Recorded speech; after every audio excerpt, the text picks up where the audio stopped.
Welcome back to the Hello Velocity podcast, where we help corporate women level up without burning out. I'm your host, Brittany Canaski, leadership coach and trainer here at Hello Velocity. And today I'm excited to continue our conversation about confidence, and we're going to get a lot more specific today when it comes to how we are showing up externally so that we are exuding confidence to those around us, especially in the workplace. And this is something, honestly, that comes up a lot with clients. I think I say that almost in every episode now. But it's also something that I've had to work through in my professional career, both before I started my own business when I was in corporate America, and then also since being in my own business. And honestly, I couldn't decide how to cut down all the different things I wanted to talk about today. So today there's going to be a ton of really specific, tangible tips and tricks for you to be thinking about and to be working on. And I want you to, as you're listening, thinking about the ones that are either the most important to you or the ones that you know you need to work on the most. And let's say pick 3 today that you can start working on today. Honestly, so all of these are very quick hit tips and little bite-sized things that you can start doing. And I also recognize that a lot of these are habits that we might be stuck in that are keeping us small. It can be hard to just feel like we can all of a sudden do it differently now. I recognize that is not exactly how this is going to go. And I want you to give yourself that grace as well, to know that just because you know you can do it differently doesn't mean it's going to be that easy to just choose it every single time. But start thinking about when and where you can start shifting some of these habits, shifting some of these behaviors so that you are showing up more confident, more consistently. And it may take some time, and that's okay. It all just starts with one choice, one decision, one habit at a time. And at the core of what we're talking about today is really the difference in 2 different sides of confidence that I see, is that we can be confident in ourselves, in our skills, in our abilities, in our ideas, and how we show up and our role and what we're doing at work. But then on the other side, it's are you showing up confident in those ideas, skills, and who you are and how you're showing up? So it's that difference. Sometimes I see there are plenty of clients who are really confident in who they are and their skills, but for some reason it's not translating externally. So we kind of have to work through that gap, and that's really what I want to focus on today. But also, while thinking about this, there are plenty of people, and plenty of times I've done this myself too, before I'm confident in my skills when I'm doing something new, I still have to exude that confidence. It's that idea, of course, fake it till you make it, which honestly, I think there is a lot of warrant to that idea that it can be really helpful for you to show up before you're ready or show up before you're fully confident in yourself when you get those opportunities to step up, when you get those opportunities or chances to take the next step in your career or to present in front of the C-suites before you think you're ready, or get that big new client who is a little intimidating for you to be working with, right? We're all going to be taking big, new, scary steps, and it's going to be uncomfortable, and we might not feel confident at first, and that's okay. But some of these, actually all of these tips today and tricks can help you feel more confident and seem more confident externally so that you can get the results that you're looking for regardless. So today I'm mostly focused on communication tips and, again, how you're showing up at work in meetings or in conversations. But first, before we talk about communication and the language you're using, we need to talk about how you're showing up physically in these spaces where you want to be more confident and show up more confidently. And I'm sure a lot of people have heard these types of tips before, but I really want to double down on them. So I do want to start with these, even if you have heard them before. And that is how you're physically showing up with your body language.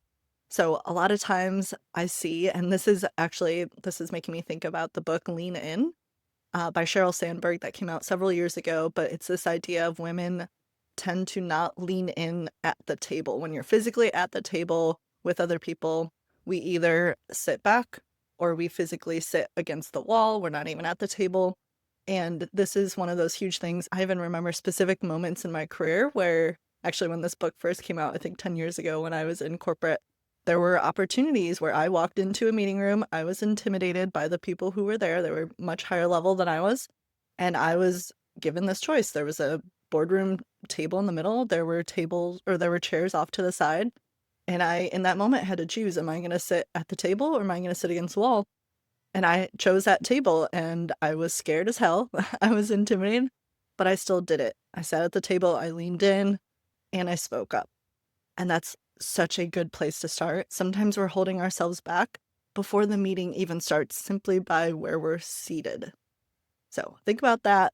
Think about how you're taking up space in the room, how you're sitting. You want to have a good posture. You want to be open, when it comes to body language, when you are, crossing your arms or you're kind of leaning forward like this with your head down. It can be kind of separating you from other people. It can look a little defensive. It can just distance yourself from the rest of the room. So we want you to be open. We want you to be involved. We want you to be connected with other people in the room. So really think about what those habits are for you, how you're physically showing up and your body language and what it looks like from another person's perspective. And again, it's okay. Give yourself grace. These are things that we might have done our whole lives and never thought about it. But just think about what your body language is saying to other people in the room and what you want it to be saying. And of course, eye contact is always important when you're in a meeting with someone, when you're in a big group, when you're presenting.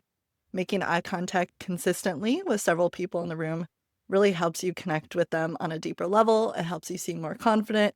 It helps you seem like you really know what you're talking about and can go a long way from the other person's perspective. And really, as we're sharing all of this and as we're thinking through this, I'm getting this idea that a lot of this really does come back to connecting with other people. And that is such a huge part of confidence, is that sometimes when we're nervous or we're, don't think that we belong, we're almost distancing ourselves by bringing in those nerves, by our body posture, by our body language and things like that. So I want to encourage you to do these things that will connect you with other people. And honestly, it may make things feel easier for you when you are connected with people, because we're all human in the end, right? We all can get nervous. We've all had our growing pains along the way.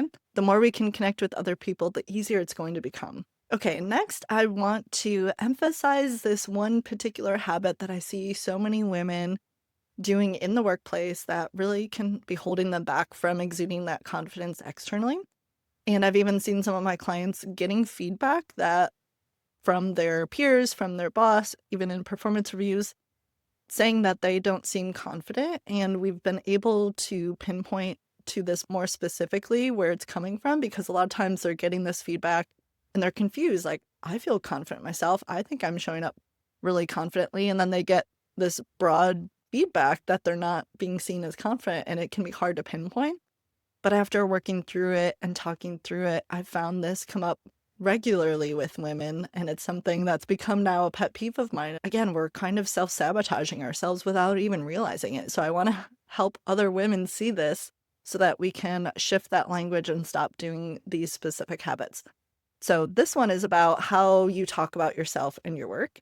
And what I'm seeing is that a lot of women are using language that really discredits themselves or their work or both. And a lot of times this looks like, oh, you get a compliment and you try to minimize it instead of saying thank you. You say, oh, well, this other person was really instrumental part of it, or they did all the heavy lifting, or, oh, I just got lucky, or, oh, it's just my job. I'm just doing my job. Things like that, when you are either, again, in response to a compliment is usually when I see it, or just when you are sharing something in a meeting, you're presenting a new idea, you're kind of using disclaimers, usually at the beginning or at the end of a sentence, that usually uses the word well, but, or just. And those three words are usually minimizing whatever is in the rest of the sentence. So again, it's oh, I have this new idea, but it's not that good, so you should maybe go with someone else's idea, right? Something like that. Or again, you get a compliment and you say, well, it was really this other person that did most of it. All right. So I want you to think about where you might be using these types of words that are disclaimers, and they're really discrediting what you are doing and how you're showing up. And a lot of times I see this for women. It's almost like we have it ingrained in ourselves that we, maybe subconsciously more so than consciously, is that we are trying to keep ourselves small. We're minimizing our work, we're minimizing the attention we're getting. And I think a lot of it is that we're so afraid to come across as bragging. We're so afraid to come across as being an asshole or being conceited or trying to take attention. And I think, this could probably be its own episode about where this comes from.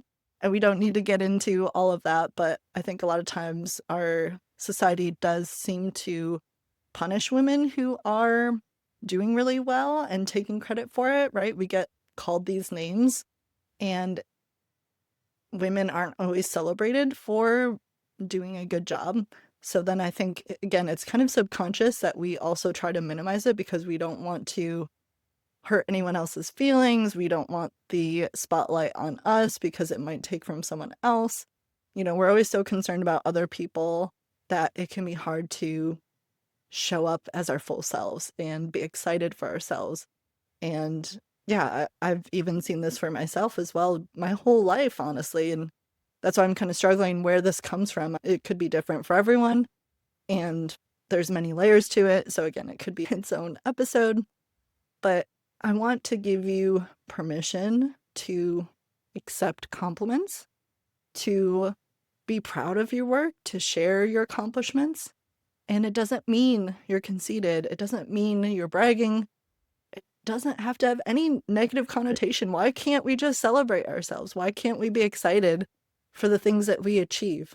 It doesn't mean if we achieve something or do a good job, it doesn't mean there's less for other people. Can't we celebrate everyone?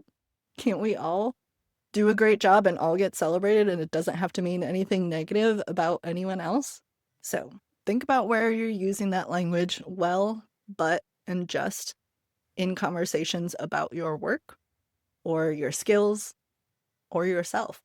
And instead, start taking ownership over your accomplishments. Start being proud of what you've accomplished.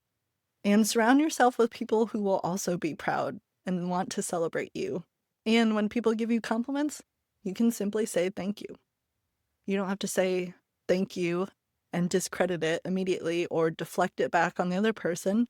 Say thank you and whatever else you want to say, but make sure it's not minimizing what you've accomplished.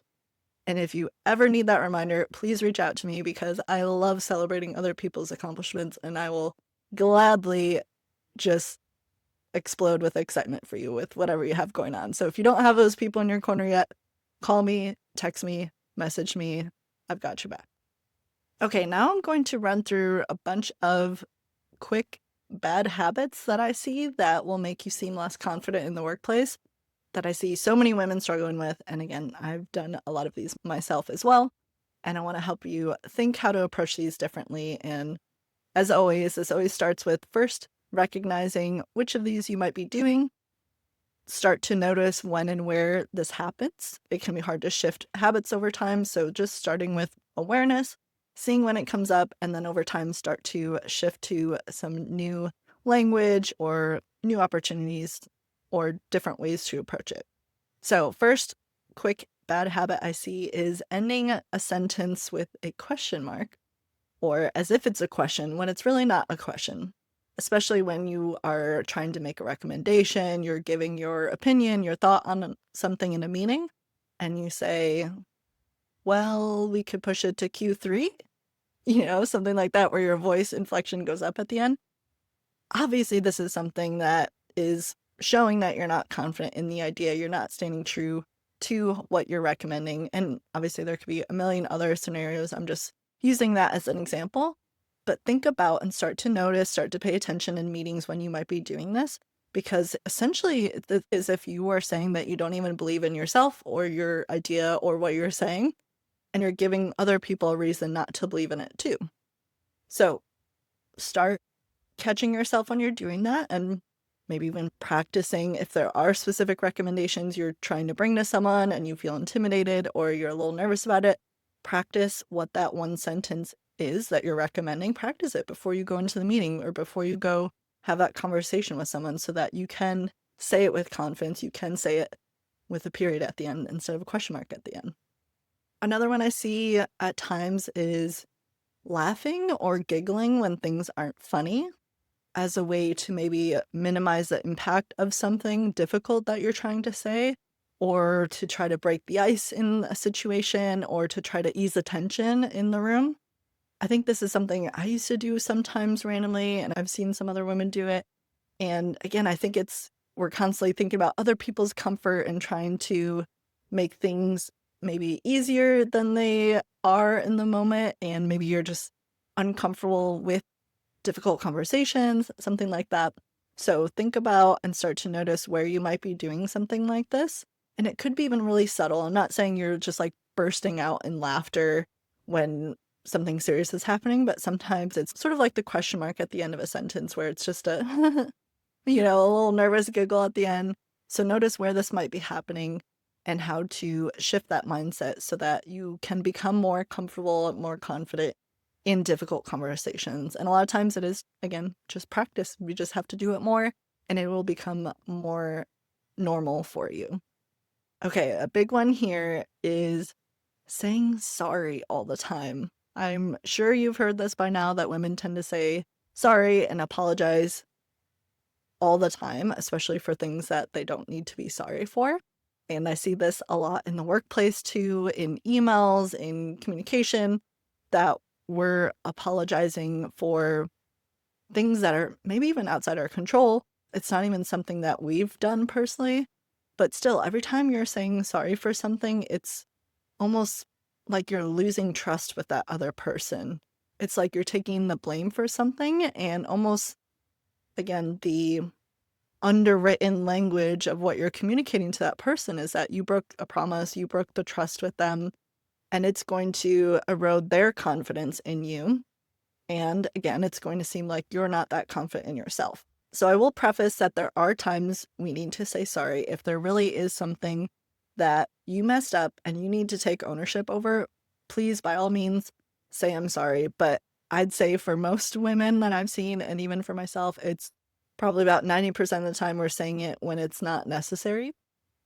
But my favorite tip here that I've heard that really stays true, and I still think of it every time I go to say sorry, is to instead say thank you. And this can be really, really powerful. Thinking about, especially if you're running late or you're getting something late to someone, say thank you for your patience, right? What a different shift in mindset, both for you and the other person receiving that message or conversation. It's more about building trust, and it's about recognizing, yeah, maybe this isn't exactly what I wanted to do or how I wanted to show up, but thank you for being here with me anyways, right? Thank you for waiting for me. Thank you for your patience in that report that I had to send you that came a little bit later than I expected. Another habit I see that women do that holds them back from confidence or makes them appear less confident is when we over-explain or over-justify ourselves. And I see this kind of related to the I'm sorry bit, in that we almost feel like we have to explain if something's changing, or we have to explain our ideas. We have to really justify ourselves and prove ourselves. And sometimes it's too far. It's too much. We maybe then go in kind of a tangent, or we're talking in circles trying to justify it. And it's sort of similar to this idea of no is a complete sentence. It's also an idea can be a complete sentence. Sometimes you don't need to over-explain, over-justify, because that almost sounds like you're trying to convince yourself and the other people, right? Where sometimes it can be, again, just say the opinion, say the idea, say the recommendation. And yeah, if you need to talk through the idea, talk through the explanation or the reasoning, do it. But a lot of times we just jump into that of like needing to convince the other person and needing to convince ourselves. But just think about when you're doing it too far, when you're doing it too much, and it almost is eroding your own confidence. So think about that for yourself. Another bad habit is overusing the phrase I think when you're going to give a recommendation, give an idea, or share something. When a lot of times that language is a little bit belittling for you. It's essentially minimizing your confidence in it through the language, right? It's if you're answering a question and saying, well, I think this, is it that you think it, or do you know it? That's what I challenge you to think about and to shift in your language I think is really something that if you're not sure, it's okay to say that. And sometimes we use I think to almost make it more of a soft landing in our language when we're giving a recommendation to be less direct. But again, I'm going to challenge you. It's okay to be direct. It's okay to share your ideas, your opinions, or recommendations, and they can stand alone. We don't need disclaimers at the beginning or the end of these. We don't need question marks. We don't need to soften this for other people. So again, these are all just invitations. Take with you what makes most sense for you to work on. Similarly to the I think disclaimer is the just. I know I mentioned this earlier with disclaimers. It's one of those that can minimize what you're sharing, but it's also, we tend to use this a lot in language, especially in emails. I noticed I used to do this a lot, is that, oh, I just wanted to ask you this, or I just wanted to follow up on this thing. Oh, I just blah, blah, blah. It's usually at the beginning of a request for someone else. And again, similar to the I think, it's really usually as a way to try to soften a request that may feel direct. It may be uncomfortable that you have to ask this person. Maybe you're following up on something because they did not get back to you or they haven't completed what they need to. And again, it's sort of subconscious usually that we use this type of language to try to be more likable, right? We don't want to appear like the bitch in the office. We don't want to be the one that's so strict and feels too direct. But again, we don't have to overthink this. We don't have to be so minimizing when it's going to erode our confidence externally. Okay, now let's shift to a few habits that can just help you be more confident. Instead of switching from the bad habits, now we're focused on simple habits that you can add into what you're already doing to help boost that confidence yourself. First, simple technique is speaking up more. I know this comes up a ton with clients, is that they are worried about speaking up. They're worried about what other people may think of them, about asking what feels like a stupid question or sharing an idea, and they're worried other people might think that they're stupid or dumb. This is probably rooted in that imposter syndrome. But one rule of thumb that I love to use and have shared with clients is to speak up at least once in every meeting to show your value or to ask a question. And this helps you to be seen more. It helps you to become more confident speaking up in meetings just by simply almost forcing yourself to do it, right? It can be as simple as that. And of course, this is for people who are a bit nervous to be speaking up already. I'm sure there's plenty of people listening that this isn't a problem for them. So again, take with it what makes most sense for you. So ask questions, share ideas. Don't let the fear of what other people think about you hold you back from saying what's on your mind. Because a lot of times when you share that thing, it can spark something new in the room, in the conversation, or it's even validating for yourself for, oh, that this was really helpful. I'm more clear on what I need to be focused on now. And it's okay to take time in the meeting to ask and get clarity when you need it and not wait until later or stress about it and worry about it and let it take that energy over in your mind. Another communication technique that I think is really helpful for exuding confidence is to always be solution oriented. This is one of my leadership core mindsets that I like to teach people. And I think for the most part, people tend to do this more naturally as you progress in your career, but it's something to always keep in mind that when you are communicating, when there is maybe an issue at hand, or simply when you're communicating over email, that's one of my objectives, is that it should always be moving the conversation forward. We should always be moving towards a solution to honestly end the email chain, right? To be able to foster what those next steps are, to be really clear on what we're doing, instead of just saying, nope, that doesn't work. ... Like, to me, that always feels like, well, if that doesn't work, what's the next step? What are you offering as a compromise? What are some ideas we can do instead? Always be solution oriented. And if you don't know, it's okay to say, I don't know, but you want to, again, move that conversation, move that sentence forward to say, I don't know, but let me ask around and find out, and I'll get back to you by the end of the day. So you're always making a commitment to make a solution, right? Even if you don't have the solution at hand in the moment. So That's one of my favorite tips. And then more broadly, when it comes to meetings and email communication, some of my favorite tips to help you stay focused, to help you stay confident in your communication is sort of this 3-part framework that I like to think about. Is that first, from the beginning, when you're approaching one of these conversations, one of these meetings, is think about who you're communicating to. What is the context that they need to know? Think of this conversation from their perspective, right? We need to be able to connect with them, but we need to be able to provide them the information that's needed, because a lot of times we're working in our own lane and maybe we're looking really closely at our project, and then we go to talk about it with someone else who hasn't been looking at it so closely, and we just jump right in, and then they say, wait, what are we talking about? Wait, what happened last week on this? So always be mindful of who your audience is, what they already may know or not know about the situation, or how you can quickly get them up to speed as a way to really be efficient with your communication. And this helps you from saying things like, well, I don't know if you know this, but blah, blah, blah, blah, blah. I think that's one of those things that can be, I don't know, it's one of my pet peeves now, is that we need to be more mindful of what the other person knows. And if you're saying things like, I don't know if you know this, but just ask them, do you know what happened last week? Okay, cool. So from there, we blah, blah, blah, right? And if they say no, let me fill you in quick, right? And then it just makes the communication more easy on both sides, gets you on the same page a lot quicker. Okay, the second piece here is to stick to the facts as much as possible when you are communicating with other people, as a way to keep the conversation simple, concise, and allows you not to talk in circles or give too many justifications like we talked about earlier. And it honestly can just make everything go a lot quicker and smoother. And then lastly, when you're ending emails, meetings, or other forms of communication, I always recommend ending with a quick who does what by when.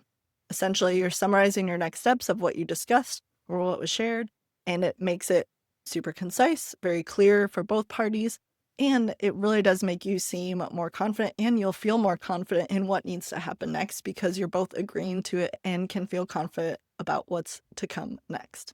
Okay, I know this was a lot of tips and tricks, and again, I don't expect you to be able to do all of these by tomorrow if you're not currently doing these, but pick 3, pick 1, whatever makes the most sense for you, whichever one you want to be focused on and you think will have the most impact for you, for your confidence, both internally and externally.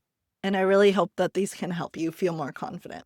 Whichever one you're most focused on, you may want to even get a little Post-it and put it on your laptop, on your desk, somewhere you're going to see it every day as that continual reminder as you're working to shift these habits, because a lot of these are probably on autopilot and you may not even be recognizing that you're doing it until, an hour later, you're thinking back to that meeting and realizing, oh, shoot, I did that thing again. That's okay. So put those reminders out, put out reminders of new things you want to be trying, new things you want to be working on, and you can even be tracking this. This is something that's been helpful for me when I'm working on a habit is, even journaling about it to reflect on when it's happening so that it becomes even quicker and quicker that you can notice in the moment when it's happening. That's really something I've seen with habits, is that it starts off, you notice it later, an hour later, and then we want to shorten that time between the trigger and your response so that you can be more intentional with your response and not do an automatic reaction like you've always done. So by reflecting on it more, maybe journaling or just thinking about it at the end of each day, it can really help you speed up that process to shift these habits. As always, if you enjoyed today's episode, please leave a like or review on whichever platform you're listening on. It really helps new people find the podcast and in turn get the support that they're also looking for.